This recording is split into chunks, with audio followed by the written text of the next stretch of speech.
જિલ્લાના શિનોર તાલુકાના સાદલી ગામે મંડાળાફળિયા વિસ્તારમાં રાત્રિ સમયે વીજવાયરમાં વારંવાર સ્પાર્ક થવાની ઘટનાઓ સામે આવતા સ્થાનિકોમાં ભારે રોષ ફેલાયો છે। છેલ્લા 2 દિવસથી જ વાયરમાંથી ચિંગારીઓ નીકળતા વિસ્તારમાં અચાનક વીજ પુરવઠો ખોરવાઈ જવાની સમસ્યા ઊભી થઈ છે। કાળઝાળ ગરમી વચ્ચે વારંવાર વીજળી ગુલ થતા લોકો ભારે પરેશાન બન્યા છે। સ્થાનિકોએ એમજીવીસીએલ તંત્ર સામે બેદરકારીના આક્ષેપો કરતા તાત્કાલિક સમસ્યાનું નિરાકરણ લાવવા માંગ ઉઠાવી છે।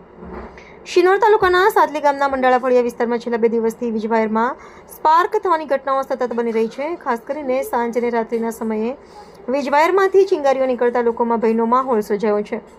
સ્થાનિકોના જણાવ્યા મુજબ અનેક વખત એમજીવીસીએલ કચેરીમાં રજૂઆતો કરવા છતાં હજુ સુધી કોઈ કાયમી કાર્યવાહી હાથ ધરવામાં આવી નથી। વીજવાયરમાં થતી સ્પાર્કિંગને કારણે આગ ભભૂકવાની સંભાવના સર્જાઈ રહી છે।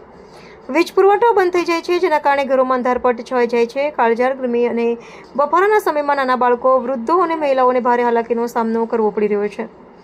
લોકોનું કહેવું છે કે રાત્રિના સમયે કેટલાક કલાકો સુધી વીજ પુરવઠો ખોરવાયો હતો। વીજ પુરવઠો બંધ રહેતા પીવાના પાણી, પંખા તેમજ અન્ય જરૂરી સુવિધાઓ પણ ખોરવાઈ રહી છે। સ્થાનિકોએ આક્ષેપ કર્યો છે કે જો સમયસર વીજ વિભાગ દ્વારા યોગ્ય સમારકામ કરવામાં નહીં આવે તો કોઈ મોટી દુર્ઘટના સર્જાઈ શકે છે। વીજવાયરમાંથી નીકળતી ચિંગારીઓને કારણે આગ લાગવાની શક્યતા પણ લોકો વ્યક્ત કરી રહ્યા છે। હાલ ગ્રામજનોમાં ભારે રોષ જોવા મળી રહ્યો છે અને તાત્કાલિક અસરથી વીજ સમસ્યાનો ઉકેલ લાવવા માંગ સમગ્ર પંથકમાં ઉઠવા પામી છે। રિપોર્ટર રાહુલ પ્રજાપતિ।